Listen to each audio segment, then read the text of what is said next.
তৃণমূল ছাড়ার পথে ব্যারাকপুরের সাংসদ অর্জুন সিং। ব্যারাকপুরে প্রার্থী হিসাবে লড়ার তিনি ইঙ্গিত দিয়েছেন। অর্জুনের অফিস থেকে সরানো হলো মমতা অভিষেকের ছবি। সকালবেলায় এই ছবি দেখা গিয়েছে, তার অফিসে মমতা বন্দ্যোপাধ্যায় এবং অভিষেক বন্দ্যোপাধ্যায়ের ছবি সরিয়ে দেওয়া হলো। আর সকালের পর দুপুর হতেই ব্যারাকপুর সাংসদের যে অফিস, সেখানে নিয়ে আসা হয়েছে প্রধানমন্ত্রী নরেন্দ্র মোদীর ছবি।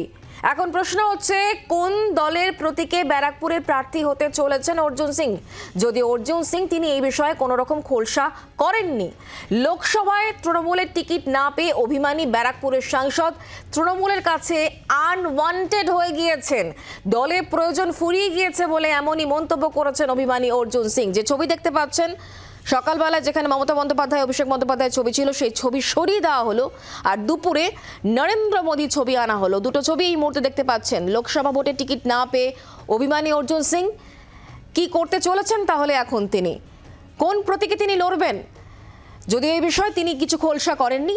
সকালবেলায় মমতা বন্দ্যোপাধ্যায় অভিষেক বন্দ্যোপাধ্যায়ের যে ছবি ছিল তার অফিসে, সেই ছবি সরিয়ে দেওয়া হলো আর দুপুরবেলায় সে জায়গায় এলো নরেন্দ্র মোদীর ছবি।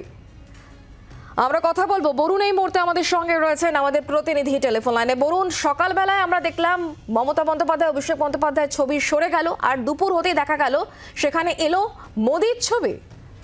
একেবারেই দেখো, সকালবেলায় কিন্তু আমরা দেখেছিলাম যে মমতা বন্দ্যোপাধ্যায়ের ছবি এবং অভিষেক বন্দ্যোপাধ্যায়ের ছবি, এমনকি তৃণমূলের যে প্রতীক, সেই প্রতীক তার পেছনে ছিল, সেই প্রতীক সেগুলো সরে গিয়েছিল। ঠিক দুপুরবেলার চিত্র পরিবর্তন হয়ে গেল, এসে গেল নরেন্দ্র মোদীর ছবি এবং অর্জুন সিং এর ছবি। পাশাপাশি অর্জুন সিং এর জন্মদিনে নরেন্দ্র মোদী যে তাকে শুভেচ্ছা বার্তা পাঠিয়েছিলেন, সেই শুভেচ্ছা বার্তাটাও কিন্তু তিনি একেবারেই তার পেছনে রেখে দিয়েছেন। এমনটাই কিন্তু চিত্র ধরা পড়লো এই মুহূর্তে তিনি কিন্তু বাড়ির থেকে বেরিয়ে, অর্থাৎ অর্জুন সিং মজদুর ভবন থেকে বেরিয়ে তিনি যেটা বলেন, নিজস্ব কাজের জন্য তিনি কলকাতা যাচ্ছেন।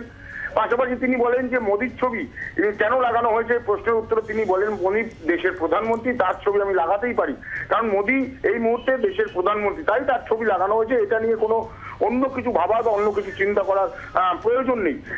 অন্যদিকে সুকান্ত মজুমদার একটি জায়গায় বলেছেন যে অর্জুন সিং এখনো আমাদের দল আছে, সেই প্রসঙ্গে তিনি কিন্তু বলেন, যদি সুকান্ত মজুমদার এই কথা বলে থাকেন তাহলে সেটা আমার সৌভাগ্য। আর এখনো পর্যন্ত আমার কখন আমি যাচ্ছি বা কি করব, পরবর্তী রাজনৈতিক উদ্দেশ্য বা রাজনৈতিক পরিধি আমার কি হয়, সেটা কিন্তু পরবর্তীকালে আপনাদের সবাইকে জানিয়ে দেওয়া হবে, এমনটাই কিন্তু তিনি বলেছেন। কিন্তু এই যে সকালবেলায় যে মুখ্যমন্ত্রী ছবি, অর্থাৎ মমতা বন্দ্যোপাধ্যায় ছবি, অভিষেক বন্দ্যোপাধ্যায়ের ছবি সরে গিয়ে মোদীর ছবি লাগলো, এখান থেকে কিন্তু কোনো একটা জায়গা স্পষ্ট হয়ে যাচ্ছে যে তিনি একেবারে বিজেপিতে যাচ্ছেন। এটা কিন্তু একেবারে রাজনৈতিক মহল মনে করছেন, এটা একেবারে স্পষ্ট হয়ে যাচ্ছে, এই ছবিটা পরিষ্কার হয়ে যাচ্ছে, একেবারেই শুধুমাত্র সময়ের অপেক্ষা তার বিজেপিতে যাওয়া বা বিজেপিতে যোগদান করা। ধন্যবাদ বরুণ।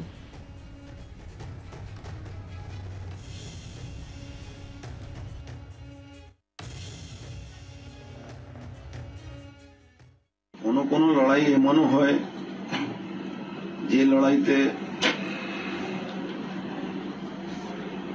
জেতার জন্য করতে হয়। আমি সবসময় লড়াইটা জেতার জন্য করি, আর লড়াইটা সামনে থেকে লড়া আমার অভ্যাস আছে।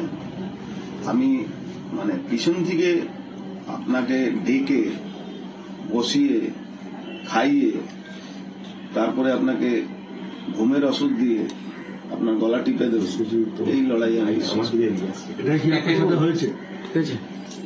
ঘুমের ওষুধ দেওয়া হয়নি, আমি চোখ খুলেই দেখলাম আমার গলা টেপা হবে, তখন কি সতর্ক হলেন? সতর্ক আমি সবসময় থাকি। বড্ড দেরি হয়ে গেল না? হ্যাঁ, দেরি তো হয়েছে, আপনার কথা ঠিকই, কিন্তু ঠাকুর এটাই চাইছেন, ভগবান এটাই চাইছিলেন কি শেষ অবধি তুমি দেখো তোমার কিভাবে গলা টেপা হচ্ছে। নিশ্চিতভাবে যে যেখানে ছিলাম তার উপরে ভরসাটা আর নেই, কেন যে ভরসা নিয়ে আমি এসেছিলাম 1.5 বছর আগে আমাকে আনা হয়েছিল, সেই ভরসা থেকে আমি সরে গেছি। বিশ্বাস করেছেন সেই নেত্রী বিশ্বাসঘাতকতা করলেন। দেখুন, এই ভাষাটা আমি ইউজ করব না। দল যে সম্মান দেওয়ার কথা, সেই জায়গায় আমি সম্মানটা পাইনি। অর্জুন সিং এর এই মন্তব্যগুলোর পর তৃণমূল কংগ্রেসের তরফ থেকে ঠিক বলা হয়েছে, শোনাবো। পাশাপাশি বিরোধী দলনেতা শুভেন্দু অধিকারী কি বলেছেন, শোনাবো।